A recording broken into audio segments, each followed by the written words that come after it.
everyone in the YouTube world. It's Spirit Room 152, and I am going to tell you a story of the world's biggest parental mindfuck. So little backstory. Alright, so I'm 22. I still live with my parents because to them, living in the real world is a gradual transition and not something that should be forced upon. And so basically, I live with my parents for free. And I still live under their rules, and also if I go out somewhere, I have to let them know because, like I said, I still live under their roof, under their rules, and their rules are far few in between. Like, they only have a few rules, like I keep my room up, I do what I'm supposed to do, and all that jazz, and it's great. So, last week, I found out that a band called Paradise Fears, alright, so I've heard of them. They were on a tour that I went to, the Everything's Fine Symphony Soldier tour, but I wasn't really paying attention. And when I met Sam Miller, the lead singer, I kept asking, because I kept forgetting his name. And then I had a couple instances with the guitarist Cole Andre.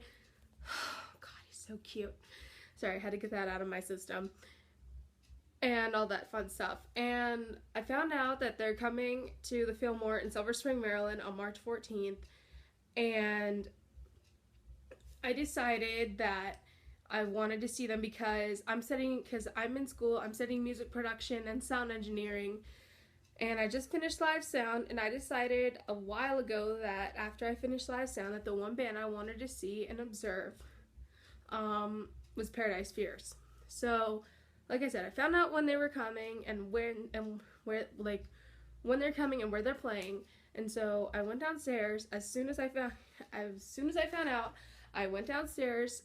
I asked my mother, and I gave her the most interesting justification for going to a show.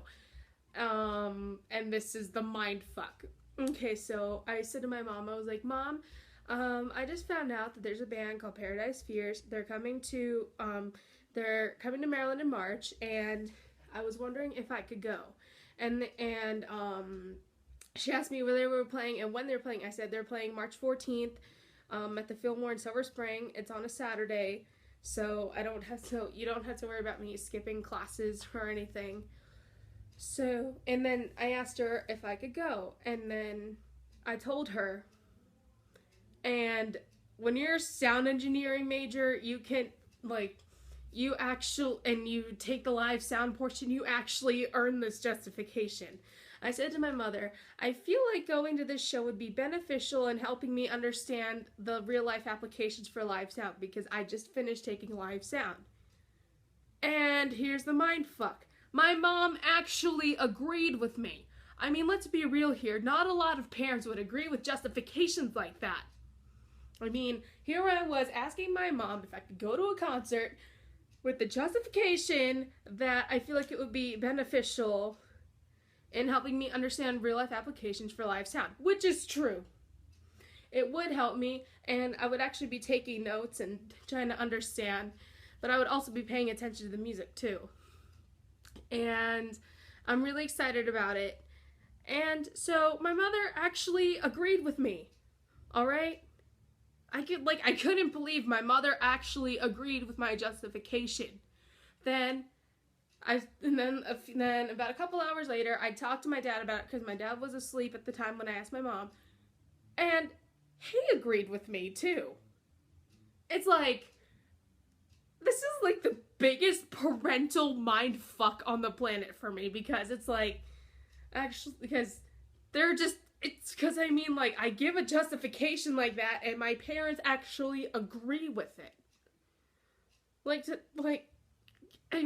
most kids, if they, I feel like their parents would be, think it was a bullshit reason. I mean, if you think about it, it does sound like bullshit, but it was actually a legitimate justification.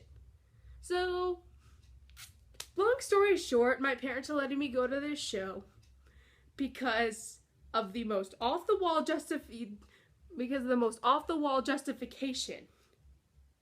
Alright? It's just, it just blows my mind that my parents actually agreed with a justification that sounded like total bullshit, but was actually legit. And my main goal for this show is that I have my driver's license by then. And the thing is, alright, so I'm starting a new job the day after Christmas. And I'm starting a new job the day after Christmas. And I decided that if, like, should I end up with my driver's license by the time I see Paradise Spheres, I am going to stay in a 5-star hotel. You know, it's like a fun thing for me to do, because the thing is, I go to school for free due to a certain law in the state of Maryland. I do not have to pay for anything. So, because my parents, because they believe that living in the real world is a transition, not something that should be forced upon you. So they help me out. Alright, some people think that's coddling, but then again, they don't care. Like I said, they believe that living in the real world is a transition, not like a push. Not something that should be forced upon. So, but yeah, I mean, but I'm sorry, I can't say it enough that it blows my mind that I gave my parents the most off-the-wall justification, an off-the-wall yet legitimate justification, and they actually agreed with it. Alright, that just blows my mind. I literally can't get over it. But yeah, okay. But, like I said, this is like it just blows my mind. Anyway, so back to what I said earlier in the video, where I might tell a story. I'm gonna tell this story. Okay, so I went to the Everything's Fine Symphony Soldier tour, and then here's a story involving Paradise Spheres. Alright, okay, so my dad went to drop me off, right? I'm driving, my dad drives past this van, and I look up, and there's this really cute guy smiling at me, and it turned out to be Cole Andre, the guitarist for Paradise Spheres. I'm like, oh my god, is this even real life right now? And like, for me, that was me in the car. I was like, what just happened? At the time, I didn't know who he was. I just thought he was cute.